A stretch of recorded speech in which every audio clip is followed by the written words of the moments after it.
Maharana Pratap of Mewar. With his very name resound the thunder of war, the rumble of battlefields.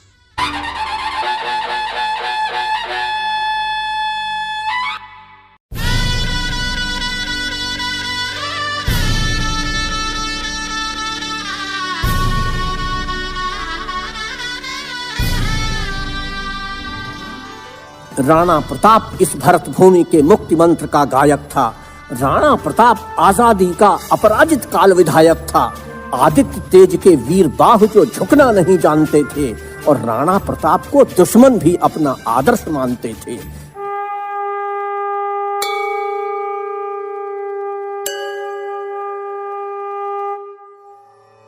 The mantra of freedom, the quest for liberation. Through the verses of veteran Hindi poet Pandit Narendra Mishra, we pay homage to Rana Pratap, going beyond Haldi Ghati. Haldi Ghati. Haldi Ghati.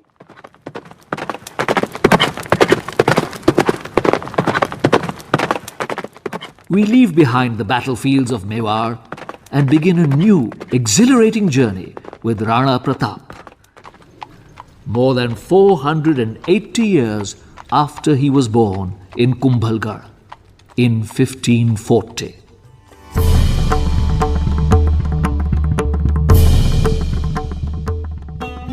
Rousing poetry and songs await us as we scale the heights of ancient fort cities such as Kumbhalgarh and Chittorgarh, where, believe it or not, clouds float through palaces built on hilltops. Historians stand by to introduce once bustling cities such as Gogunda and Chavand. Modern-day scientists, yes, scientists, discuss agriculture and water harvesting in the age of Rana Pratap. We come upon scholars writing on science in Sanskrit 500 years ago. We climb deep down into the mines of Zawar, where it is said Rana Pratap, his young queen and children often took shelter, crawling through rough, stony passageways with little air to breathe.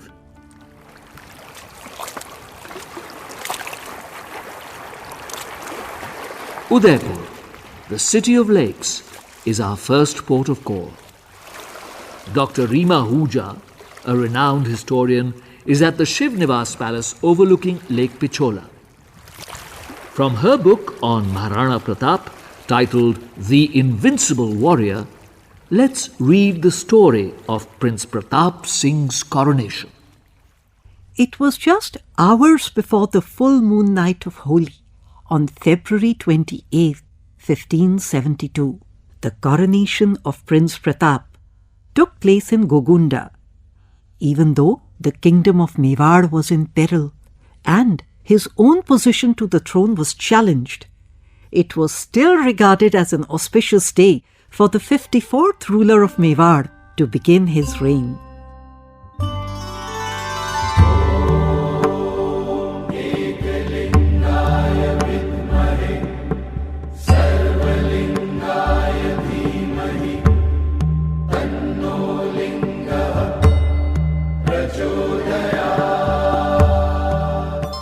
The kingdom's Brahmin priests, Bhil tribal chiefs, and leading noblemen of Mewar anointed Prince Pratap. It was a coronation ceremony hastily performed on the outskirts of Gogunda Fort. Pratap was seated on a flattish stone that was of the right height. Mewar भूमि के आदि देव जय एकलिंग त्रिपुरारी की जय. I have always felt the coronation scene was a harbinger of the years to come. A stone instead of a throne, and being in the open. Rana Pratap would spend many years taking refuge in the hills and forests of Mewar, ruling his kingdom from there as he held out against the forces of the mighty Mughal Emperor Akbar. While the battles with Akbar are part of folklore, Dr. Reema Ahuja now turns the pages of Vishwavallabh, a major work on agriculture. It was commissioned by Rana Pratap from his court Pandit, Chakrapani Mishra. The book is written in Sanskrit and provides a fascinating account of how water, soil, crops, trees have to be nourished for the kingdom of Mewar to flourish. It talks about ideal gardens, so that would be like wishful thinking, but it also talks about how you can graft plants, how can you dam water, impound it. So things we now talk about, water conservation, is something that he's talking about. Now, at one level, it's just a manuscript. But if we look at it in the context of Rana Pratap, so Pratap has no idea that there will be a major Haldi Ghati, when it will be, if there will be, if there will be years of war or peace. And then post that, how soon will things be normal again? And yet, he's encouraging his people to work on things that are A, directly beneficial, B, it may not be needed immediately. So, I would like to read it as both an ideal future world, but also as Pratap's preparation for whenever there is an opportunity of peace, his people can still live by it. An ideal world where there is peace. Does that appear like a dream world? Not to Dr. Sri Krishna Jugnu, a Sanskrit scholar, writer and teacher in Udaipur. He ushers us into Rana Pratap's eco-friendly world. सबसे पहला प्रेम उन्होंने पेड़ों को किया. ये सबसे बड़ी पर्यावरण की चेतना में इस सेंस में कहता हूं कि वृष्टि, वायु और वन ये भारतीय धारणा में पर्यावरण के सबसे बड़े हेतु हैं. समय पर बारिश हो तो सब कुछ हो सकता है, वन बच गए तो सब कुछ बचेगा. इस मेवाड़ ने प्रताप के बाद भी उनके सपनों को अगले 100 साल तक पूरा किया और अगले 100 साल तक इस मेवाड़ में 100 तालाब बने. क्योंकि प्रताप ने सबसे पहले कंसेप्ट दिया और अपनी जो किताब थी अपने पंडित को कहा. हल्दी घाटी युद्ध के 1 साल बाद 1576 के बाद 77 में यह किताब सामने आती है, विश्व वल्लभ. भारत में लिखी गई किताबों में से किसी किताब का नाम विश्व पर हो, सिर्फ ये एकमात्र किताब है कि प्रताप ने अपना आईक्यू उस समय वैश्वीकरण की तरफ, ये पहला कदम था. पेड़ बचाओ कुछ सालों से रियो दे जेनेरियो के सम्मेलन के बाद हम लोगों ने कुछ ज़्यादा ही कर दिया उसको. लेकिन आप देखिए ये कंसेप्ट यदि 1577 में प्रताप के ध्यान में है कि पूरा मेवाड़ उजाड़ दिया गया है, आग लगा दी गई है जगह जगह, गांव के लोगों को अलग अलग स्थानांतरित करना, उनके साथ पेड़ लेकर जाना. ये पेड़ मेरा है, पेड़ लेकर जाना. मेवाड़ से कई सारे पेड़ ट्रांसफर हुए, मेवाड़ में कई सारे पेड़ आए भी. प्रताप ने ये कंसेप्ट दिया था कि पेड़ वो लगाए जाएं जो फलदार हों, तो वो अपने आप ही छायादार हो गए. Rana Pratap ka Yug, the era of Rana Pratap, is one of several scholarly works by Dr. Jugnu, tracing the contours of the life and challenging times of the Maharana. ऐसा समर है ये, ऐसा summer है, प्यासी धरती भूखा नगर है. ऐसा समर है ये, ऐसा समर है, सबका अपना अपना भोजन, कोई निकट है कोई सोयोजन.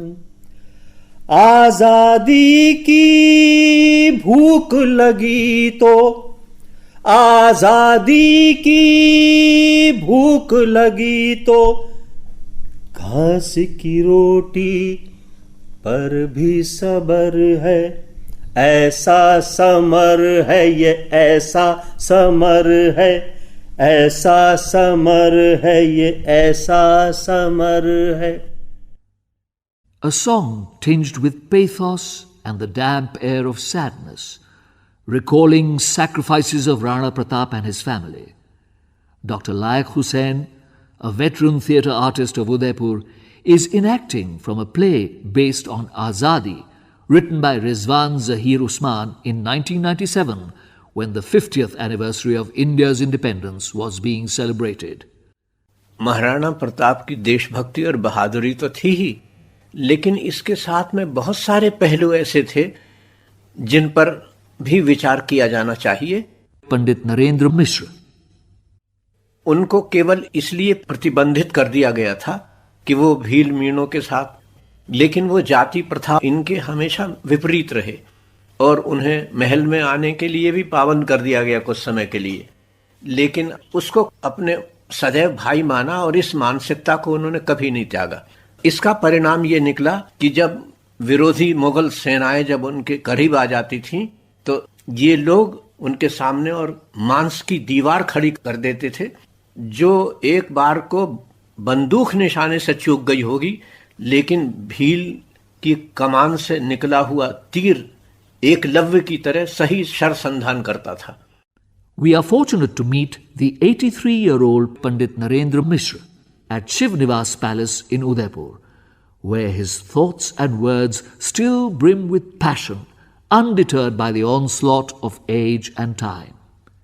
तो हल्दी घाटी के संग्राम को ज्यादातर लोग मतलब ये मजहबी और सांप्रदायिक दृष्टि से देखते हैं, जबकि ऐसा बिल्कुल नहीं था। वो अपने अपने सिद्धांतों की लड़ाई थी।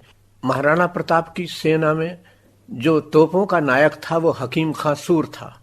युद्ध प्रारंभ होने से पहले जब धूल उड़ती हुई दिखाई दी, मानसिंह मुगल सेना का सिपह सालार आ रहा है, तो महाराणा प्रताप ने एक इमरजेंसी मीटिंग की और उनसे पूछा क्या करें, मेवाड़ को सरेंडर कर दें? तो एक नहीं नहीं का एक कंठ से गूंजा दुर्जय नारा और हर हर महादेव का गर्जा नवभेदी जयकारा। उसने हर हर महादेव में साथ नहीं दिया। दृष्टि उठाकर हाकिम खां को तब राणा ने देखा।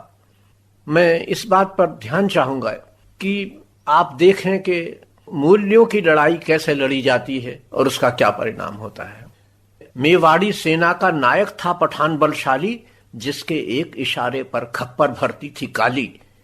बोला हुक्म करो मेवाड़ी मालिक, बोलो कुछ फरमाओ, वक्त आ गया है गुलाम का जौहर भी आजमाओ। बूंद तुम्हारे जहां पसीने की भी कहीं गिरेगी, कसम खुदा की वहां पठानी लहू धरा चूमेगी। बूंद तुम्हारे जहां पसीने की भी कहीं गिरेगी, कसम खुदा की वहां पठानी लहू धरा चूमेगी। है अल्लाह गवाह, जिंदगी का भी हक देता हूं, मैं जाबाज पठानों की जिम्मेदारी लेता हूं। बोटी बोटी कट जाएगी चाहे कहर फटेगा, पर इस्लामी खून जंग में पीछे नहीं हटेगा। नमक हलाली में मालिक देखो कुरान का पानी, बोल रही थी वसुंधरा के अंतस की कुर्बानी। धन्य हो गया जिस कारण कणकण हल्दी घाटी का, ये बलिदानी वज्रलेख है मेवाड़ी माटी का। Pandit Mishra's eyes moisten as he narrates how the Rana never failed in upholding humane values in times of war and peace, especially when it came to respecting women, children and their rights.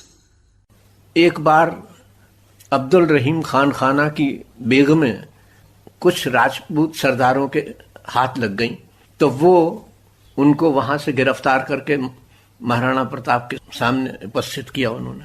तो उन्होंने कहा हमारी लड़ाई जो है, जो हमें गुलाम बनाने का प्रयास कर रहे हैं उनके खिलाफ है, महिलाओं के खिलाफ हम।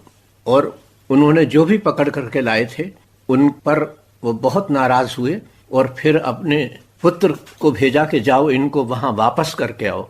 आप सोच सकते हैं कि शत्रु के शिविर में पुत्र को भेजना खतरे से खाली नहीं था, लेकिन उन्होंने मानवता की रक्षा के लिए अपने बेटे तक को मतलब ये निर्देशित किया। और इसका प्रभाव अब्दुल रहीम खान खाना पर इतना पड़ा कि उन्होंने साफ कह दिया अब मैं महाराणा प्रताप के खिलाफ तलवार नहीं उठाऊंगा।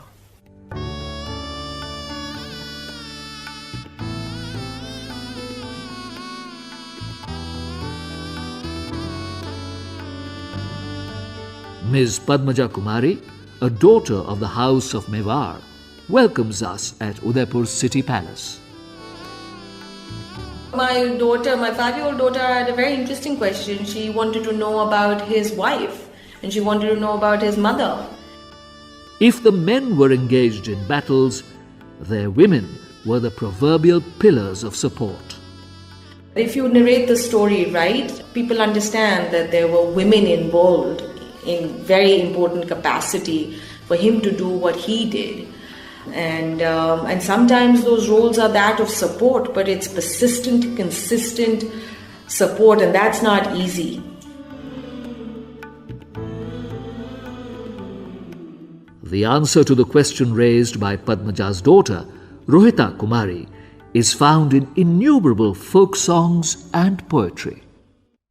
कुंभलगढ़ की पुण्य धरा पर राणा ने है जन्म लिया, मातृ जनता की कुक्षी से पुत्र रत्न ने जन्म लिया। To Maharani Jayavanta Bai, the mother of Rana Pratap, Madhav Dhadak's poetry is a tribute, pure and clear as the mountain air of Kumbhalgarh. विश्व मंच पर कीर्ति व्यापी सिंह प्रतापी दान की, सूरजवंशी महाराणा के त्याग और बलिदान की। कि चेतक की टापों में खोया देख रहा छूना आसमान, एड़ी लगते ही राणा की चेतक बन गया वायुयान। ऐसा घोड़ा चेतक क्या था मानो लग रहा पुष्प विमान।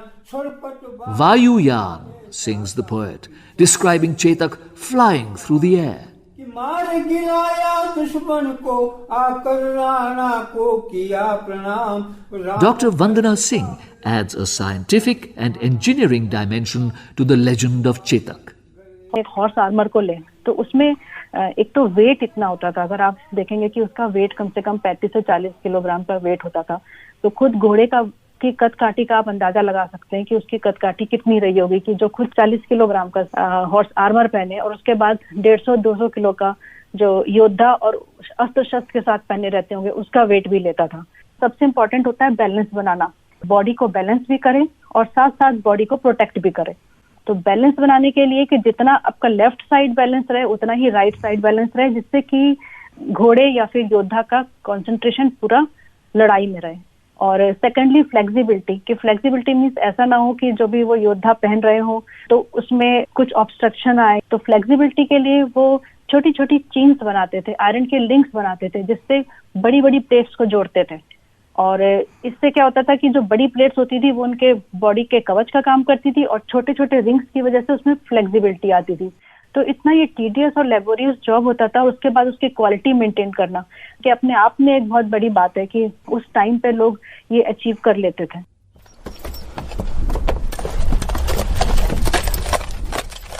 Dr. Vandana Singh is a conservator and metallurgist at the Conservation Lab of the City Palace Museum, Udaipur. तलवार तो यहाँ की मेवाड़ की तो तलवार ही फेमस है सबसे ज्यादा। उस समय जो तलवार बनती थी उनके लिए भी एक स्पेशल जाति होती थी जिनको सिकलीगर बोलते हैं। तो उस समय जो मेटलर्जिकल एडवांसमेंट था उस लेवल का था कि लोगों को बिना इंस्ट्रूमेंट के या बिना डिग्री के वो वर्ल्ड लेवल के ऑब्जेक्ट्स बनाते थे, मार्वलस ऑब्जेक्ट्स। उनके पास कोई इतना एडवांस टेक्नोलॉजी नहीं थी, बड़ी बड़ी फर्नेस नहीं होती थी कि जिसमें लोहे को पूरी तरह से मेल्ट कर सके, किसी कोई टेम्परेचर चेक करने की टूल्स या टेक्निक नहीं होते थे कि किस टेम्परेचर तक उसको गर्म करना है या ठंडा करना है। और कभी कभी तो जैसे अंधेरे में, जैसे अमावस की रात है, तो उस समय आपको बिल्कुल टेम्परेचर का जो आग होती है उसका कलर दिखता है कि रेड है अगर आप लोहे को गर्म करेंगे। तो उससे वो आइडिया लगाते थे कि अच्छा अब ये ब्लू हो गया है तो अब हमें इसको यहाँ पे ठंडा करने डाल देना चाहिए, अब इसको टेम्परिंग कर देनी चाहिए। ये सब उनके जो नेचुरल एनवायरनमेंट था, यही उनके इक्विपमेंट्स थे, यही उनके टूल्स थे। और दूसरा उनकी जो अपनी एक्सपीरियंस था और स्किल, तो उसके बेसिस पे उन्होंने अभी तक जो ऐसे ऑब्जेक्ट्स बनाए हैं जो हम लोग अभी भी विजुअली उनको अप्रिशिएट करते हैं और देखते हैं। Dr. Sri Krishna Jugnu leads us into the silver and zinc mines of Mewar, which the Mughal rulers were eager to capture from Rana Pratap. Pratap के पास जितने संसाधन थे, सबसे बड़ा काम था उनके पास जो खाने हैं वो सुरक्षित बचे। आप देखिए अकबर ने दरीबा तक की खान पर कब्जा कर लिया, जो उदयपुर से 60 या 65 किलोमीटर आगे अभी वर्तमान में हिंदुस्तान जिंक के पास है, उस खान तक कब्जा कर लिया। वो मोहिब में उसने थाना बिठा दिया, मोहिब जो पास में गांव है, कूरज में थाना बिठा दिया और वहां से वो गाड़ियां भर के चांदी ले गया था जिस पर सिक्के भी ढाले गए। लेकिन जावर जो महत्वपूर्ण था उसके पिछवाड़े प्रताप ने एक अस्थायी राजधानी बना के चावंड को और नेतृत्व संभालते रहे। आप देखिए एक दावे के रूप में प्रताप ने जावर को बचा के रखा आखिरी सांस तक।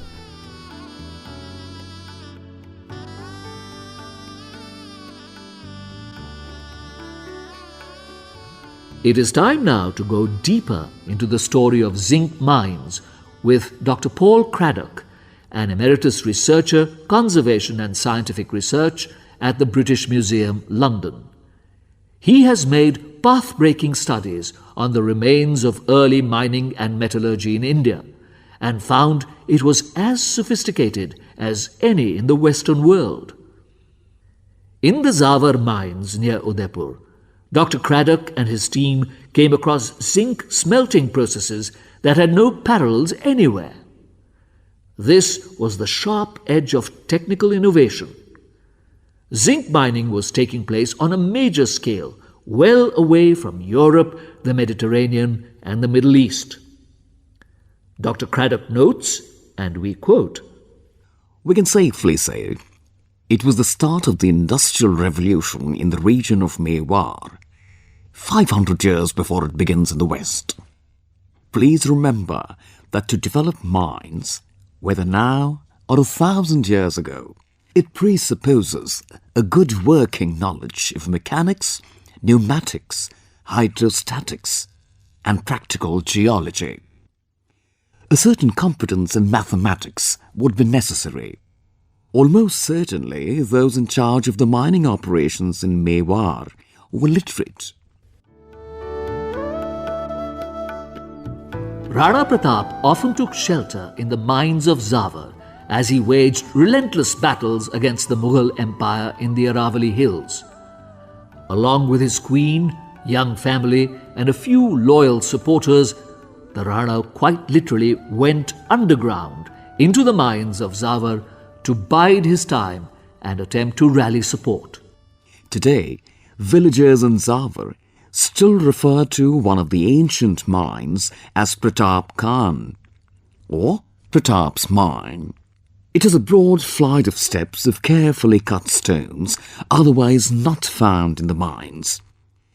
It goes down to what is still referred to as the audience chamber. There is a Rani Khan too nearby, the Rani's Mine. Here, the women of the Rana's family, along with their children, found a safe haven. There's evidence in Rani Khan of hooks and rings, believed to be for the cradles.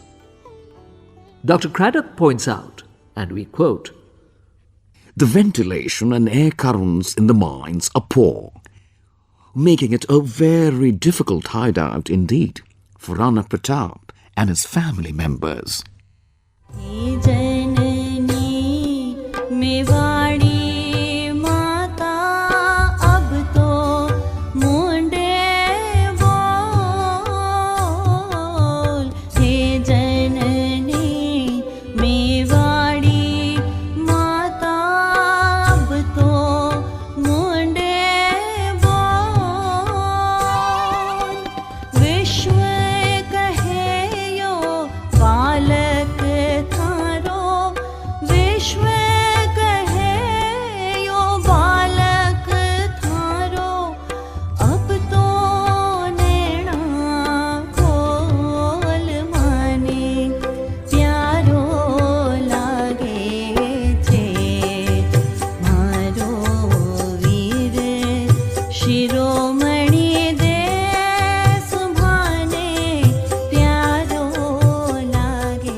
We are seated with a man of science at the City Palace, Udaipur, Dr. S.K. Sharma, who is placing Rana Pratap's contributions in a global perspective. He is the Zonal Research Director of Maharana Pratap University of Agriculture and Technology. It is in the 15th century, 16th century, way back Maharana Pratap told, for the food security of this Mewar region, there should be a separate policy for the plain area, hill area and the mixed jungles. So I am really amazed to study all these points and realize in this region how this could happen, that many scientists now are thinking about this. The concept of the sustainable development, which the all FAO, WHO and our bigger organizations, even international climate change treaties are talking today, our great warrior leader Mahana Pratap ji has given this concept of sustainable development way back in the 1570s only. Now we are taking that our first base of the development of agriculture should be the natural resource development and ecological conservation. And it was the first point given by the Mahana Pratap in his agriculture policy that in the Mewar is a hilly region and a different kind of terrain is there. So there is a plain is there, mixed jungles or forests are there, and hilly terrain is there. Those who were on the hills, they used to do the terrace farming. Those who were on the plains, they used to have a general food grain production with the case crops and fruit crops. So they used to have the integrated farming. And those who were residing in the jungles and forests, they used to have the agroforestry systems with a suitable water conservation system. So scientifically now we call it as a land-based classified agriculture production system. निर्मल जल सो भरिया server Dhebar राज संबंध पीछो लारी देख छटा मान पीछो लारी देख छटा मान आवे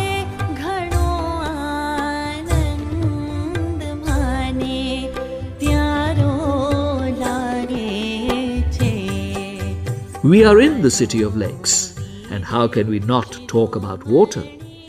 And who better to explain water resources than Dr. Narpat Singh Rathore? Dr. Rathore is a former professor of geography at the Mohanlal Sukhadia University in Udaipur. In his papers, he has said, and we quote, Udaipur is a unique example of water conservation and management anywhere in the world. The entire lake system is to be understood as micro watershed units. Geography has played an important role in these micro historical feats in Udaipur and the entire region of Mewar. The Udaipur Basin is located on the Great India Water Divide Line at the confluence of four rivers, that is Ahar, Morvani, Amarjok and Sisarma, that flow through the well-defined Girwa region along the eastern slopes of the south-central Aravallis, one of the oldest mountain ranges of the world.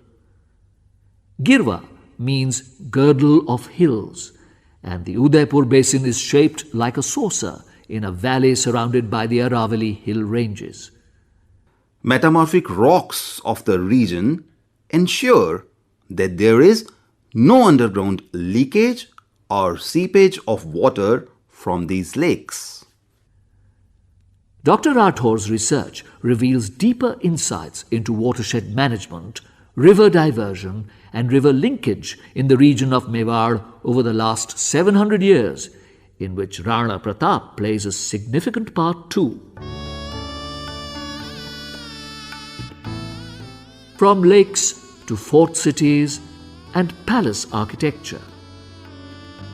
Now we are face to face with Dr. Shikha Jain of the Drona Foundation, a conservation architect. When I was looking at the Zawar mines, because Zawar was a very important place for him, actually that was one of his main resources and how he generated. But next to that, his finance minister or the Jain merchant who financed him, Bhamasha, built the Jawar Mata temple. So in the temple architecture, you can see that it's somewhat similar to the temples of Sri Eklingji, contemporary to that period. So you see similar features that were already defined in the Mewar typical architecture. You had the chhatri and the dome, you had, columns and beams as a tribute structure. What is different in his case is that you don't see too much ornamentation or carvings. They are very simple structure, made with big limestone masonry and plaster work. If you go back to other constructions by Maharana Pratap, of course the main known one is Chavan, because in 1585 when he had gathered the Chappan area under him, that time he established Chavan as his capital and he created this palace there. And that palace structure itself is in ruins. It's protected under the Archaeological Survey of India. But in the remains, again, you can see similar kind of construction, the top fortifications or merlons that are typical, and solid walls, masonry walls. So overall, I would say that his architectural style at that time was very bare of ornamentation, very practical, but using the traditional masonry and construction materials that was there.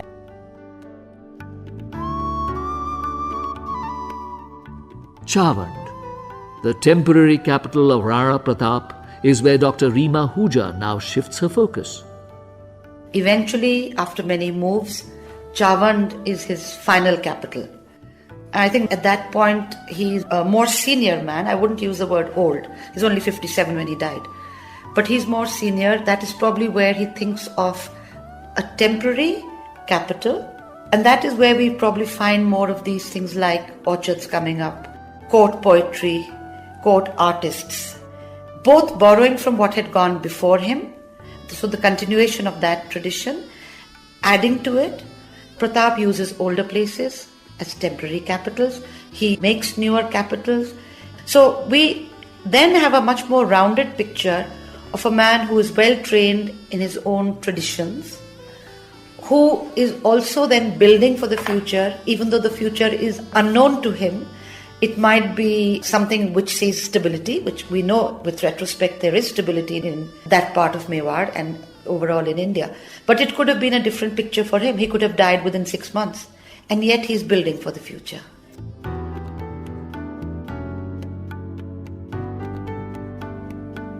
The saga of Maharana Pratap's life and times will continue to reverberate for centuries to come. As the historians, poets and dramatists so passionately assert, the Maharana remains a fountainhead of inspiration.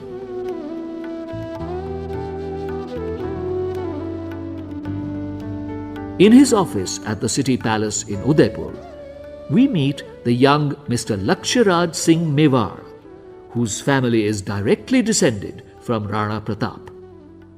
Through this new generation of the House of Mewar, we feel the pulse of history. Your history is full of inspiration. One is very honored and privileged to be able to be a part of a legacy of this nature. I certainly didn't put in a request anywhere to be born where I am, in the country that I am, in the religion that I am, in the family that I am. But at the end of the day, when you do get certain things that are purely nature oriented, A, you are humbled, B, you are respectful, and C, you try and see inspiration right where you are. So all the members of the family and what they have done, I think is exceptionally important to observe that it was relevant for the time and how they managed it. And there is a factual inspiration that exists in all of those turning points in our history. And the beauty of it is to be able to share it with everybody. Laksharaj is heading the Maharana Pratap Smarak Samiti, and his words bridge us to Chakrapani Mishra's Vishwa Vallabh.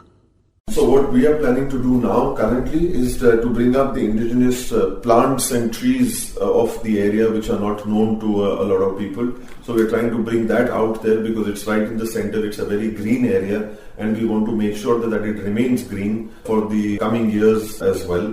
So the idea is that we plant as many trees as possible, and now we're going to start identifying hills and in which we will start putting in relevant plants of our region where people can associate and bring back the right sort of greenery that is required, because these days there are a lot of plants probably growing but they are not very beneficial to the land or to the water. कि देश के यूं को जाग उठो, अभी कर्ज चुकाना बाकी है, राणा के अरमानों का भी ब्याज चुकाना बाकी है, मातृभूमि की रक्षा हित में प्राण बचाना बाकी है, हम मिट जाएं देश मिटे ना आन बचाना बाकी है, करनी होगी हमको रक्षा भारत देश महान की, सूरजवंशी महाराणा के त्याग और बलिदान की, त्याग और बलिदान की, त्याग और बलिदान की.